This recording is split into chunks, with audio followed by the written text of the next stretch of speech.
Hi, everyone. This is Amber, your co-host. I just want to make a quick update for all of our listeners. I'm going to be transitioning my role at EntreEd Talk over to Laura, who you will hear from in the next couple of episodes.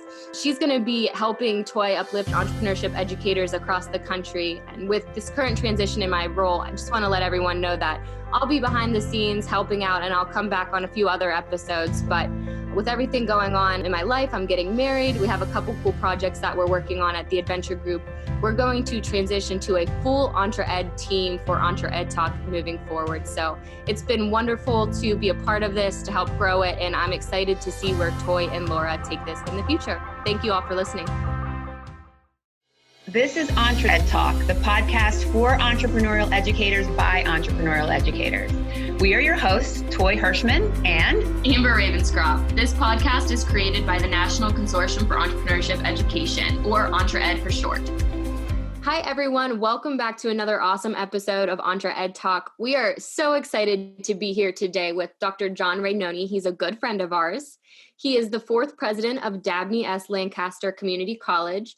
One of Dr. Rainone's passions is teaching, and he brings 28 years as an adjunct faculty member at the undergraduate and graduate levels in the area of business research methods, nonprofit management, organizational behavior and leadership, and fundraising and development, a wide portfolio there.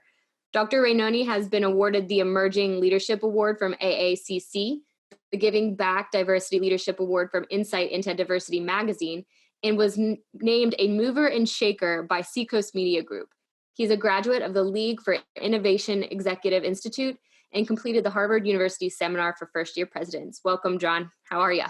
Thank you so much. Thanks for inviting me. It's great to be here. No, I'm pumped. We've talked for a while. We've heard a little bit about everything that you've done in this space, but I'm excited to deep dive. But we like to kick it off with a entrepreneurial trajectory question. So, growing up, did you always want to be an educator? What kind of led to where you are today? No, I wanted to play outfield for the Red Sox. That was my number one goal, because I guess when you're 12 years old and you play in baseball, and I played baseball in high school, you just thought that that's what you were going to do.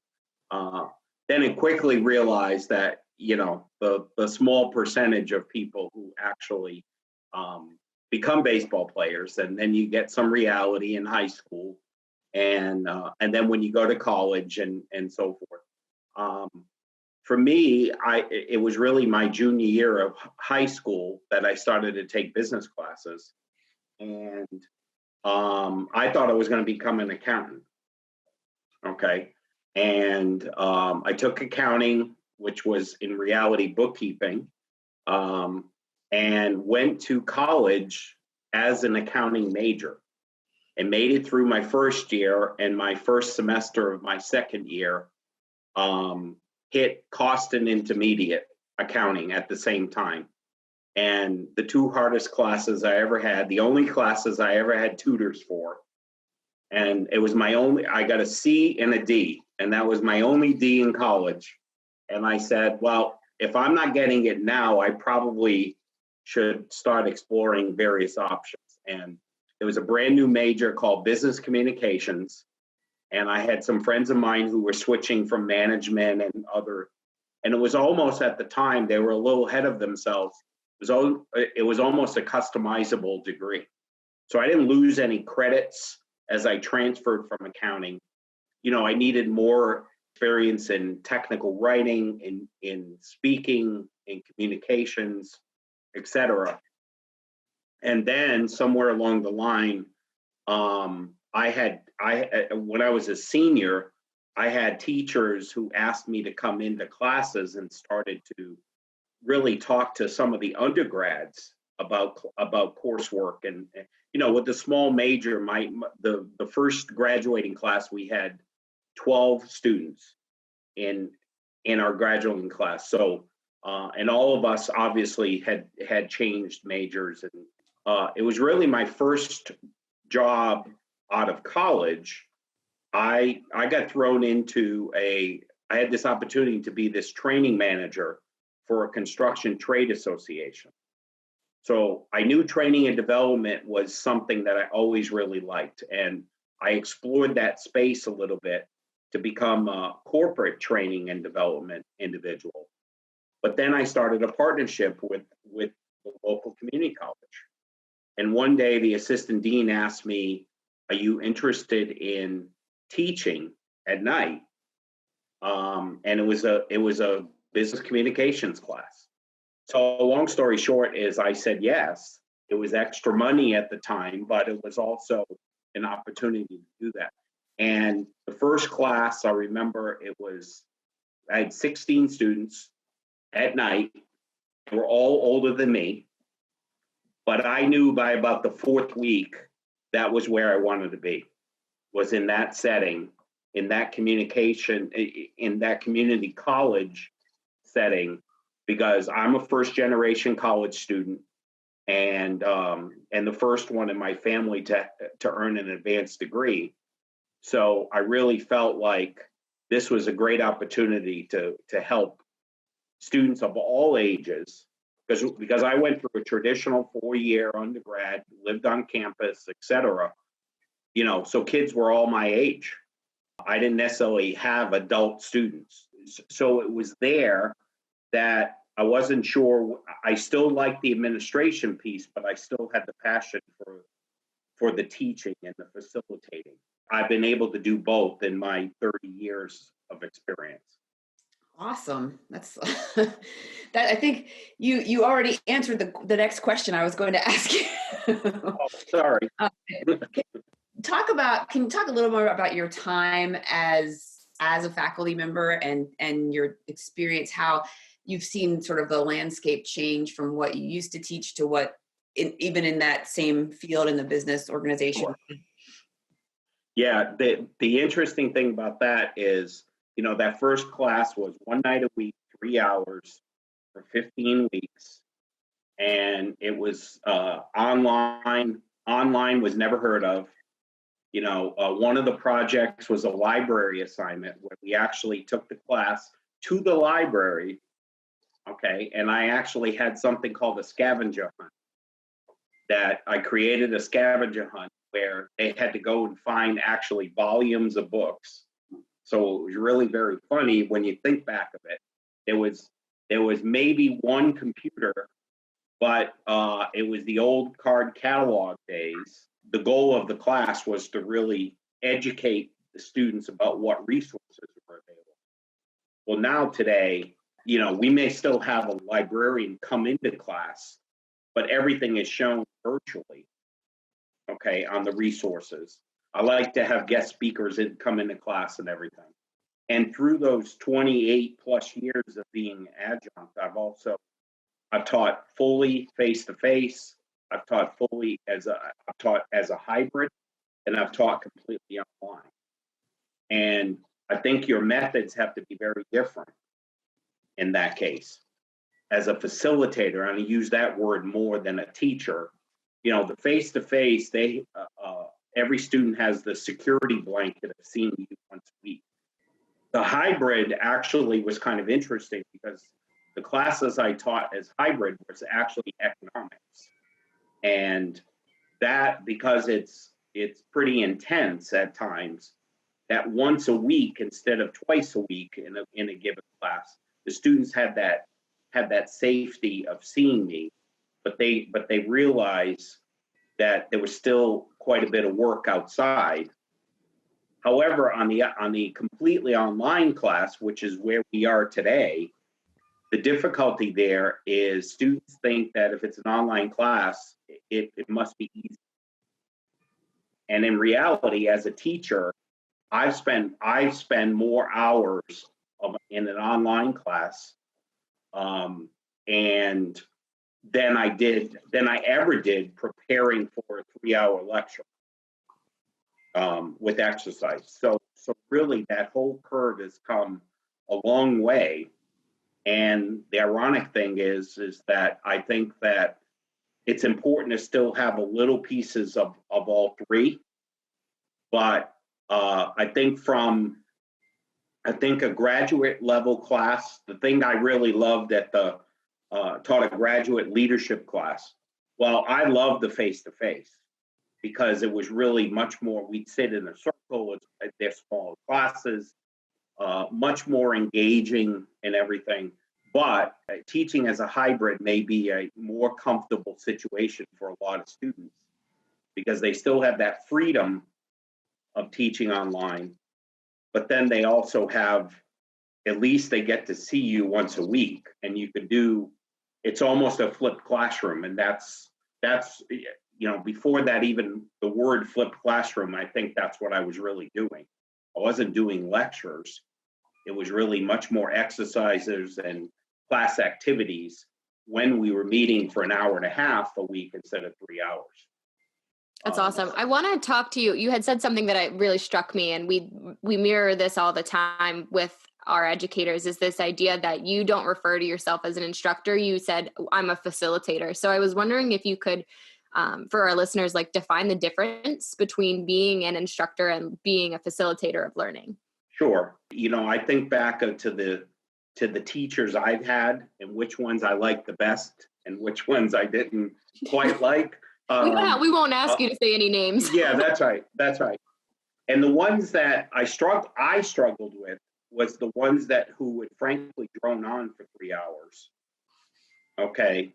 And they would ask the question, do you have any questions? And frankly, I'm not sure I knew enough to even ask questions. And so as a first generation college student and thinking about teaching at a community college, that was really the approach that I felt like, in every position we learned from our previous supervisors, our previous teachers, of things that we liked and things we didn't like. And that's really what I tried to do. Was I would say that the teacher, there's obviously lecture, and some nights you are the teacher, okay, because it's much more of knowledge base. But a class like leadership, I think you really need to facilitate the discussion, the richer conversations. Me driving home at night after teaching that class were the ones that I remembered. Oh, Mary Jones said such and such, versus me trying to explain a theory. And again, a graduate level is a little different than the undergrad level, but that's why participation in class is so important, more than. And I think no matter what subject you teach, participation is really, leadership lends itself to discussion. Economics may not lend itself to discussion, but it can. Mm-hmm. But it also can. Even group exercises, group activities, a lot of the skills that employers ask about, working in teams, working together.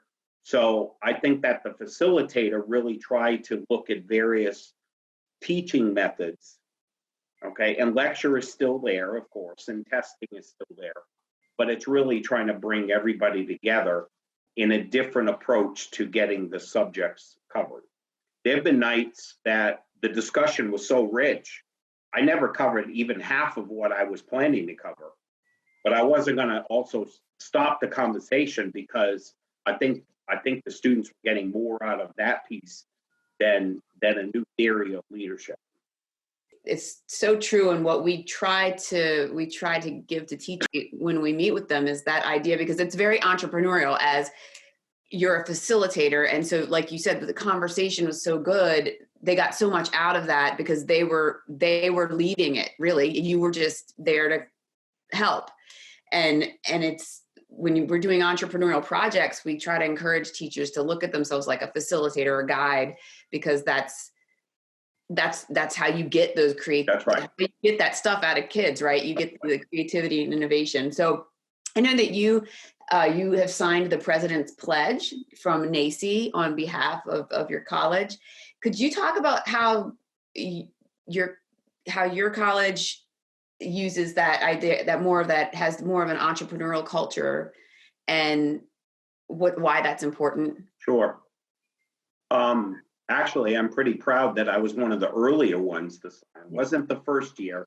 I think I might have been the second year of the pledge. And part of that is just really the approach that I've tried to take, is that, and coming from a fundraising background, the attitude has always been, it's never no, it's not now. And to think about things as you look at my previous experience before I became president was I worked at a brand new college that I helped start. I was there 18 years. My first office was in an upstairs of a train station. My second office was a vending room. So that'll give you a perspective of how things get started. But the attitude of that college was find a way or make one. Okay, because we were not given all the money. We were the seventh community college in the state of Maine. We were not obviously given every single dollar. We had operation costs, but at the time, the budget was very difficult. And the governor's comment was, well, you can go build your college, but we have no money to support you. So everything that we did was truly entrepreneurial. And that was really my first experience in working in an, I would say, a innovative and entrepreneurial piece. And, we would sit around and say, well, what does the policy say? And of course, we had no policy. We'd have to stop what we were doing, go create a policy, then come back and try to solve that problem. But it was really, it really allowed me. And, I had a supervisor once, as he did, he was the person that hired me. And then actually fast forward 18 years, he became a co-president. I became a co-president of his in Virginia. But he had something that always stuck with me. He said, this call, he said, any organization is going to have builders and maintainers. And he said, and maintainers are fine in organizations that have been established, they understand the process. It's really important. But he said, we need more builders than we do maintainers at this stage. Even 10 years in, we were still looking for builders. And not everybody can work in those types of environments, okay? And there was a lot of turnover. But I'm pretty proud that I lasted 18 years. So when I came here, the approach was very, the first two times I heard when I asked a question, well, that's the way we've been doing it, or we've done it that way for 50 years. I joked, and I joked, but they knew I was serious. Okay, I said, all right, so you got that out of your system. That's the last time I want to hear that statement. And it really came down to try to look at alternatives. And really my style has tried to be, and I've been accused of asking too many people's opinions, but I want to gather as much information as possible and then make the decision. There's many times that the decision doesn't look like anything I was thinking about, but it's still the right decision. So who gets the credit really doesn't matter to me, just so long as I know as an institution we're walking. So the approach has always been to be as entrepreneurial as possible. And, when I think about that is to really be creative in problem solving. There's so many things that you have. I'm just like sitting here and being like, preach, like keep going. Well, I mean, I truly believe that. I don't think that, and it's the whole thing of when you come into an environment, and my approach here was not to come in and say, oh, I have all the answers, I'm going to save you, because no organization wants that. I spent a good 6 months and I called it the year of listening. I did a lot more listening than speaking. And for me, that's very hard to do, okay, is to be quiet. But really my approach was, okay, let's just see things. And I took a lot of notes and I asked a lot of questions. And even 7 years in, I'm still asking a lot of questions. Now I'm getting questions, but really the approach has always been to try to find creative ways to solve a problem, because number one is problem solving is not always equal to money. So there may be a different way. And ultimately, if we always keep the goal of keeping the student in mind, okay, then no matter how we get there may be very different. And yes, I also believe in the case method of copy and steal everything. I ask my colleagues from across the country, how are you approaching this? How are you approaching that? And yeah, I will steal things and modify it to us, as I'm sure they have stolen things from us and so forth. So it really is a whole different approach. But I do think that college presidents need to be thinking that way and to be really entrepreneurial, because, the comment was made about, funding, and it does come down to funding. And my comment is, our legislature is in Richmond, Virginia. And my comment was, well, if you think Richmond's going to bail us out, I said, we're going to be long gone and hard to find and retired if we have to wait that. So we have to, even as a state supported institution, we have to find our own ways to be creative and to serve the needs of our community. I love that. There are so many things that you touched on that I think are just such important little nuggets, that this idea of builders versus maintainers, I think, yeah, I'm sure Toi wrote it down. I can see you're scribbling, but the idea that I would say most of the people that we interact with, John, just from our network of people, they're the builders. They are the people that like to build and dream. And I love that you called it the year of listening when you took over as a leader, because that goes back to that core idea of empathy and how do you really serve the stakeholders that you're working with, and keeping that end user of the student in mind always, I think, is so important. I was wondering if you could touch on specifically some of the more entrepreneurial projects that you're doing at Dabney, whether that be, different stakeholder groups, or if there's just, a specific course, whatever you'd like to highlight that's really entrepreneurial. Sure. Well, one of the things actually I'm deeply involved with right now is, so we have a large service area, about 1,800 square miles and only 70,000 people. So, we are certainly on the rural scale. Yeah, it's vast. I didn't realize. And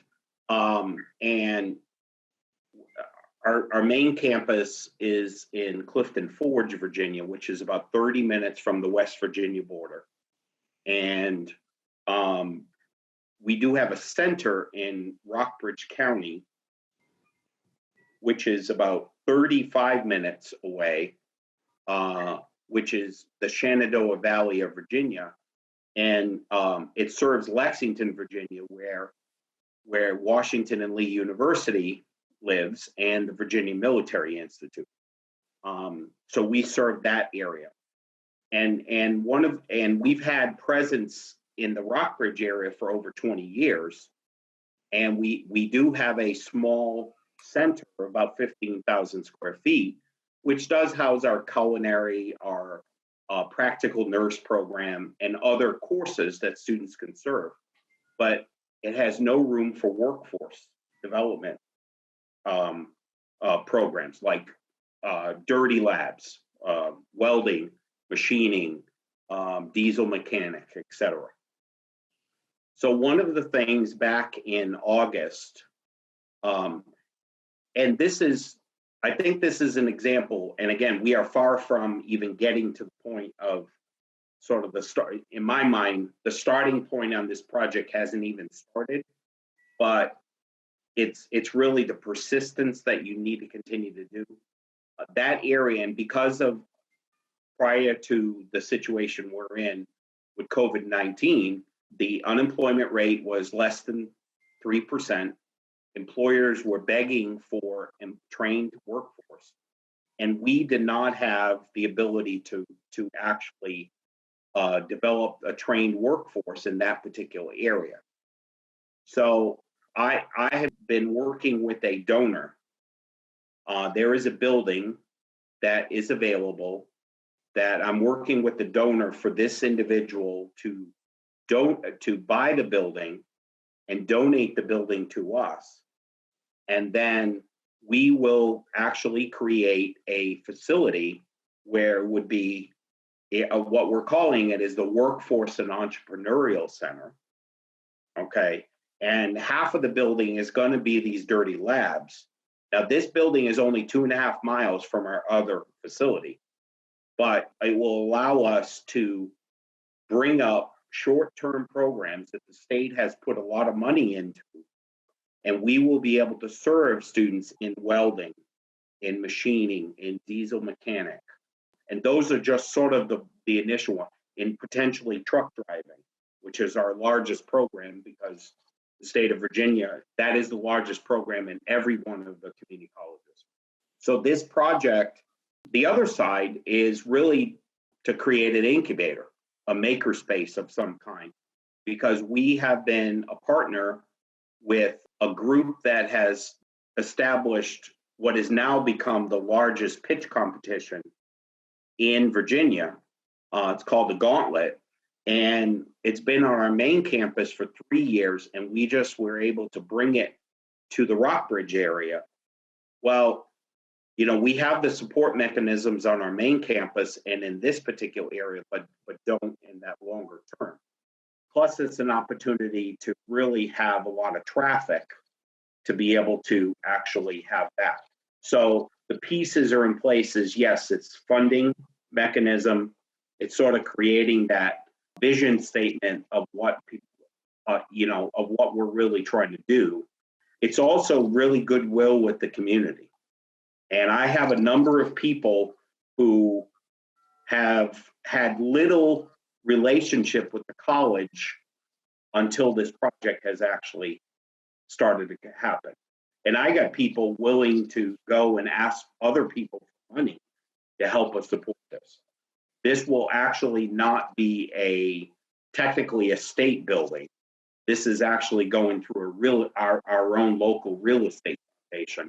So then we will have some flexibilities, to be able to do that. That's sort of in the process. I guess the other types of things from an entrepreneurial perspective, I guess I would say is we partnered with our local economic development corporation, and because unmanned systems or drones has really, and one of the goals ultimately, when I chaired the Economic Development Corporation's board, one of the goals was to really talk about diversifying our economy. And in a rural area, that's what you really need to do. Many of the old types of jobs no longer exist. And to keep people in these communities, we really need to diversify our economy. One of our cities created an incubator focused specifically on unmanned systems, and there are 4 businesses now in this incubator. Well, one of the pieces, and we've been at the table supporting them, and really the big movement was that we all helped, and it took 2 years. But we got a company who is located in Florida to actually open up an unmanned systems company in this particular, what we call the drone zone. We created an academic program in unmanned systems and technician and repair for the employees. This company's going to hire 25 people at $53,000 to start. In our local area, that is $20,000 in many cases above the average household income. Huge. It's awesome. Yeah, in our particular area. So, we've tried to be creative with programming, and we've been far from being perfect, but we've certainly been creative trying to programming. We've been trying to creative with our partnerships with K-12. It's really sort of that whole, the whole different approach. And how we started this sort of the entrepreneurial pledge, I saw this as sort of my statement to our community that we will try to be as creative as possible. We will try to, all thoughts and ideas are welcome, and really just to really be able to continuously meet our local needs. Hi all, we are super excited to offer an exclusive discount for our listeners to attend this year's EntreEd Forum taking place on November 18th and 19th in Chattanooga, Tennessee. We have an incredible lineup of speakers and experiential learning opportunities to help you ignite entrepreneurial thinking and integrate entrepreneurship into your learning communities. Use promo code EntreEd Talk to receive 5% off of every individual registration. Again, that's promo code EntreEd Talk. To learn more about the forum and register, visit www.entre-ed.org today and subscribe for updates as we launch new things happening every week as part of the planning for the forum. Thanks. See you there. That's incredible. You mentioned there about your partnership with K through 12, and I love that you're talking about how nimble, basically, how you've had to make your organization, which is not an easy task in higher ed, I'm sure, in any large organization like that. Can you talk a little bit about your outreach to K through 12 and how that works? It's kind of like a pipeline. Sure. The nimbleness, I think that was one of the things to go back 30 years ago, is I saw how community colleges are much more responsive. Yes.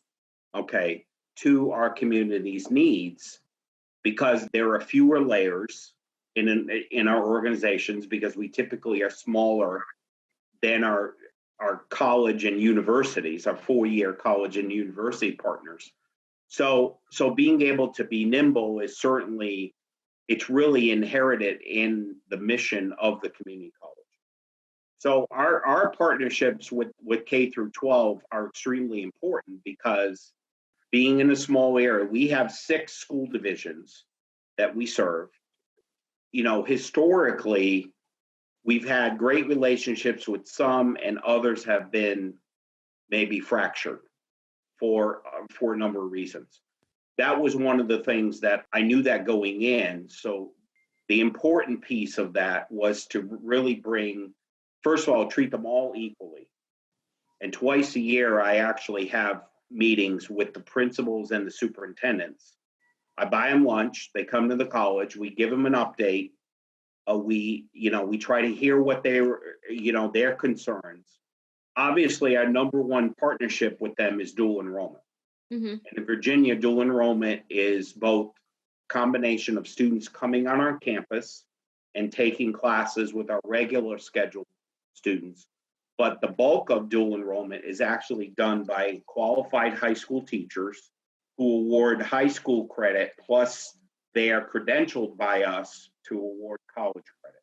And for us, that represents about 27% of our entire enrollment. So needing to maintain those relationships is extremely important. We include those teachers in orientations. We invite those teachers to any activities. Frankly, we also see that as potentially a future hire. As we have openings at the college level, there will be a number of high school teachers who would be potentially interested and qualified to become full-time college students. Not that I would tell my superintendents that potentially we're looking to steal their teachers. So we do a lot there. We also do a lot with our technical centers that are part of the high school. We have 4 technical centers. And in one case, for example, we had an employer move into this area needing machining skilled workforce, and we didn't have a machining program, and we didn't have the space on our campus. So we worked with our local technical center, which is just 3 miles away. They had space. We purchased the equipment, actually delivered the programs there. And beginning this fall, they will offer this program to their high school students, and we will offer these, machining certifications to the general public at night as well. So the partnership is not only use of facilities, it's programs. We've also had in-depth conversations about sharing full-time faculty as well. And in a rural area, the areas of IT, for example, the qualified teachers are very hard to get in the technology space. So we've actually had conversations about maybe sharing a teacher where they would have half the responsibility at the high school and half the responsibility at the college. I love that. I think it goes back to this idea of just being scrappy with what you have and like viewing each institution as part of a larger ecosystem. Like we're so intertwined when we talk about K-12 community colleges and higher ed that it's remiss to not view it as a intertwined thing. We are coming at the edge of it. Before we let you go, in light of like the current situations and the uncertain times, I wanted to give you a second to reflect from a college leader standpoint on what advice would we have for educators and college administration in the current situation? Like, what advice would you give to them? A couple of things. I would think about that you need to still try to create a sense of community. Last week, I had a student forum via Zoom. I only had 25 students participate, but they got to ask questions 30 minutes long. I'm doing a campus-wide town hall, later this week, and the same thing with faculty and staff. We're in the second week of being completely online. And I think that it's really important. I've asked faculty to continue to create those communities with their students, but also it's important for us to create that community with our faculty and staff as well. There's a lot of emails, but still even seeing face-to-face is really important. I think that we will actually come out of this better off as our institutions. We have all certainly, if we haven't learned anything yet, then I would really wonder what some are doing, because we, in 3 weeks, 4 weeks, we've learned a ton. We know that we're doing right, but we also learn of a number of things that we need to improve on for an emergency, for a process of something. I also think it's important to lean on each other. I'm fortunate because I'm part of a state system with 22 other college presidents. There are 23 vice presidents for academic affairs and 23 vice presidents for finance, and they're all leaning on each other. I had a call from a colleague president on Saturday just to see how we were doing, and it was a great conversation, just being able to be back and forth. But there's a ton of other types of things, but in this realm, I think that being able to lean on each other, it's really important. Well said.